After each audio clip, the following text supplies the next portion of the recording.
السلام علیکم ورحمۃ اللہ وبرکاتہ۔ الحمد للہ وحدہ والصلاة والسلام علی من لا نبی بعدہ، اما بعد فاعوذ باللہ من الشیطان الرجیم، بسم اللہ الرحمن الرحیم۔ عن رجل صاحب النبی صلی اللہ علیہ وسلم قال نہى رسول اللہ صلی اللہ علیہ وسلم ان تغتسل المرأة بفضل الرجل او الرجل بفضل المرأة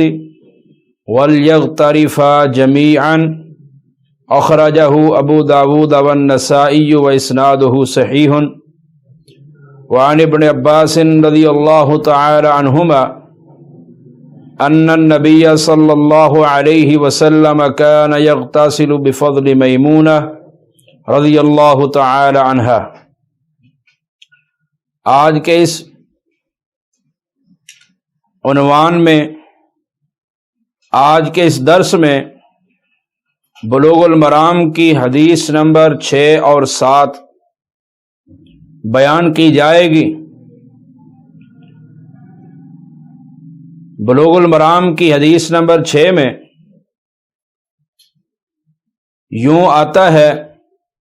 ان رجل صاحب النبی صلی اللہ علیہ وسلم، ایک آدمی سے روایت ہے، ایک شخص سے روایت ہے، صاحب النبی جو نبی صلی اللہ علیہ وسلم کا صحابی ہے۔ قال، نبی صلی اللہ علیہ وسلم کے صحابی نے کہا، نہا رسول اللہ صلی اللہ علیہ وسلم ان تغتسل المرأة بفضل الرجل، اللہ کے رسول صلی اللہ علیہ وسلم نے اس بات سے منع فرمایا کہ عورت مرد کے بچے ہوئے پانی سے غسل کرے، او الرجل بفضل المرأة، اور اس بات سے بھی منع فرمایا کہ مرد عورت کے بچے ہوئے پانی سے غسل کرے، وَلْيَغْتَرِفَا جَمِيعًا، اور اس بات کا آپ علیہ الصلوۃ والسلام نے حکم دیا کہ وہ دونوں ایک ہی برتن سے ایک مرتبہ اکٹھا پانی لے کر غسل کر سکتے ہیں۔ اور دوسری حدیث، اس کے راوی سیدنا عبداللہ ابن عباس رضی اللہ تعالیٰ عنہ ہیں، وہ فرماتے ہیں کہ نبی کریم صلی اللہ علیہ وسلم کان یغتسل بفضل میمونہ رضی اللہ تعالی عنہا، کہ نبی صلی اللہ علیہ وسلم سیدہ میمونہ رضی اللہ تعالی عنہا کے غسل کے بچے ہوئے پانی سے غسل کر لیا کرتے تھے۔ تو 6 نمبر حدیث کی وضاحت یوں ہے۔ پہلی بات تو یہ ہے کہ اس حدیث میں جو راوی ہے وہ ہے ان رجل صاحب النبی، ایک صحابی سے روایت ہے، صحابی کا نام ذکر نہیں ہے۔ تو یہ قاعدہ سمجھنا ضروری ہے، اس قاعدے کو ذہن نشین رکھنا ضروری ہے کہ اگر کسی روایت کے راویوں میں کسی شخص کا نام معلوم نہ ہو، کسی شخص کے حالات معلوم نہ ہو، نام معلوم نہ ہو، تو وہ روایت، وہ حدیث اس راوی کی وجہ سے ضعیف ہو جاتی ہے۔ لیکن صحابہ کرام رضوان اللہ علیہم اجمعین کا معاملہ اس سے کچھ الگ ہے، وہ اس قاعدے سے مستثنا ہیں۔ اگر کسی صحابی کا نام روایت میں نہ آئے، روایت کی سند میں صحابی کا نام ذکر نہ ہو، صرف ایسے ہی آ جائے کہ نبی صلی اللہ علیہ وسلم کے ایک صحابی سے روایت ہے، تو وہ روایت ضعیف نہیں ہوگی، اس وجہ سے وہ روایت ضعیف نہیں ہوگی۔ کیوں؟ اس لیے کہ صحابہ تو کلہم عدول، صحابہ سارے کے سارے عادل ہیں، صحابہ سارے کے سارے ثقہ ہیں، صحابہ سارے کے سارے عادل ہیں، ان میں کسی قسم کا کوئی ضعف نہیں ہے، ان میں کسی قسم کی کوئی کمزوری نہیں ہے۔ دوسری بات جو اس حدیث میں مسئلہ ہے وہ یہ ہے کہ نبی کریم صلی اللہ علیہ وسلم نے مرد کو اس بات سے منع کیا کہ وہ عورت کے غسل کے بچے ہوئے پانی سے غسل کرے، اور عورت کو اس بات سے منع فرمایا کہ وہ مرد کے بچے ہوئے غسل کے پانی سے غسل کرے۔ اب اس میں نبی کریم صلی اللہ علیہ وسلم منع فرما رہے ہیں، آپ علیہ الصلاۃ والسلام دونوں کو منع کر رہے ہیں کہ ایک دوسرے کے بچے ہوئے غسل کے پانی سے غسل نہیں کرنا، لیکن سیدنا عبداللہ ابن عباس رضی اللہ تعالیٰ عنہما فرماتے ہیں، جو 7 نمبر حدیث ہے، عبداللہ بن عباس رضی اللہ تعالیٰ عنہما فرماتے ہیں کہ ان النبی صلی اللہ علیہ وسلم کان یغتسل بفضل میمونہ رضی اللہ تعالیٰ عنہا، کہ نبی صلی اللہ علیہ وسلم سیدہ میمونہ رضی اللہ تعالیٰ عنہا کے غسل کے بچے ہوئے پانی سے غسل کر لیا کرتے تھے۔ اب ایک میں نبی کریم صلی اللہ علیہ وسلم منع کر رہے ہیں، اور لفظ ہے نہا، منع کیا، روکا، اور ایک روایت کے اندر آ رہا ہے کہ نبی صلی اللہ علیہ وسلم نے جس کام سے روکا وہ کام نبی صلی اللہ علیہ وسلم نے بذات خود کیا۔ اب 2 حدیثیں ہیں،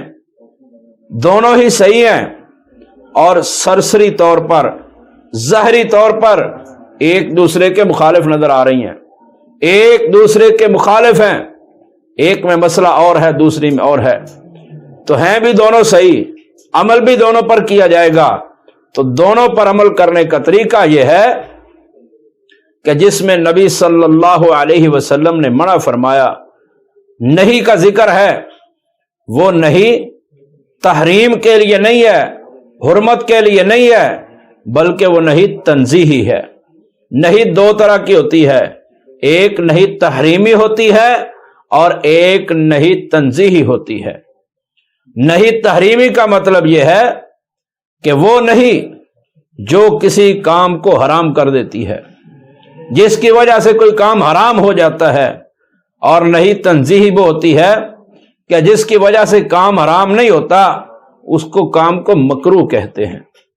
اور مکروہ جو ہوتا ہے، مکروہ کے بارے میں مکروہ کا حکم یہ ہے کہ اس سے بچنا بہتر ہے، اگر کر لیا جائے تو یہ بھی جائز ہے۔ تو نبی کریم صلی اللہ علیہ وسلم کی دونوں حدیثوں کا مطلب یہ بنے گا کہ خاوند کا بیوی کے اور بیوی کا خاوند کے بچے ہوئے پانی سے غسل کرنا یہ مکروہ عمل ہے، اور اگر کوئی کر لے تو یہ جائز ہوگا۔ نبی صلی اللہ علیہ وسلم نے ایک جگہ پر منع فرما دیا، اور جہاں پر نبی صلی اللہ علیہ وسلم نے کیا وہ بیان جواز کے لیے کیا، یعنی ایسا کرنا جائز ہے، کر سکتا ہے، گنہگار نہیں ہوگا، لیکن اگر بچ جائے تو یہ بہتر ہے۔ اور پھر نبی کریم صلی اللہ علیہ وسلم نے ایک بات بطور ارشاد، بطور رہنمائی، بطور ہدایت آپ علیہ السلام نے فرما دی کہ اگر خامد بیوی کے بچے ہوئے اور بیوی خامد کے بچے ہوئے پانی سے غسل کرنا چاہتی ہے تو اس سے بہتر یہ ہے کہ وہ دونوں اکٹھے، وہ جو ٹب ہے، پانی کا برتن ہے، اس ٹب اور پانی کے برتن سے اکٹھے چلو بھریں، اکٹھے پانی نکالیں اور اس کے ساتھ پھر غسل کر لیں۔ تو اس کی نبی صلی اللہ علیہ وسلم نے واضح طور پر فرمایا وَلْيَغْتَرِفَا جَمِيعًا، وہ دونوں اکٹھے چلو بھر لیں۔ تو یہ جو 7 نمبر حدیث ہے، اسی کے اندر مزید وضاحت موجود ہے کہ اصحاب سنن کی روایت ہے اغتسل بعض ازواج النبی صلی اللہ علیہ وسلم فی جفنۃ، کہ نبی صلی اللہ علیہ وسلم کی کسی ایک بیوی نے ایک ٹب میں غسل کیا اور وہ غسل کر کے فارغ ہو گئی۔ فجاء النبی صلی اللہ علیہ وسلم لیغتسل منہا، نبی صلی اللہ علیہ وسلم وہاں پر غسل کرنے کے لیے آئے تو نبی صلی اللہ علیہ وسلم کی اس بیوی نے کہا اللہ کے رسول صلی اللہ علیہ وسلم انی کنت جنبا، اللہ کے رسول صلی اللہ علیہ وسلم اس ٹب کے پانی سے جب میں نے غسل کیا تھا تو میں حالت جنابت میں تھی، میں جنبی تھی، میں حالت جنابت میں تھی۔ تو نبی صلی اللہ علیہ وسلم نے فرمایا ان الماء لا یجنب، پانی نجس نہیں ہوتا، پانی پلید نہیں ہوتا۔ تو یہ واضح طور پر واضح حدیث ہے، ہمیں اس بات کی رہنمائی کر رہی ہے کہ خاوند اگر غسل کر لے، خاوند کا غسل کر لینے کے بعد وہ جو باقی پانی بچ جاتا ہے وہ پانی نجس نہیں ہے، وہ مائع مستعمل اس کو کہتے ہیں، استعمال شدہ پانی ہے لیکن وہ نجس نہیں ہے۔ اس کے ساتھ بیوی جو ہے غسل کر سکتی ہے۔ اگر بیوی غسل کر لیتی ہے غسل جنابت، اور غسل جنابت کے بعد وہ پانی باقی بچ جاتا ہے تو خامند اس سے غسل کر سکتا ہے، لیکن بچنا اولا اور بہتر ہے۔ اللہ رب العالمین سے دعا ہے کہ اللہ رب العالمین ہمیں مسائل کو سمجھ کر ان کے مطابق عمل کرنے کی توفیق عطا فرمائے۔ سبحان ربک رب العزت عما یصفون وسلام علی المرسلین والحمد للہ رب العالمین۔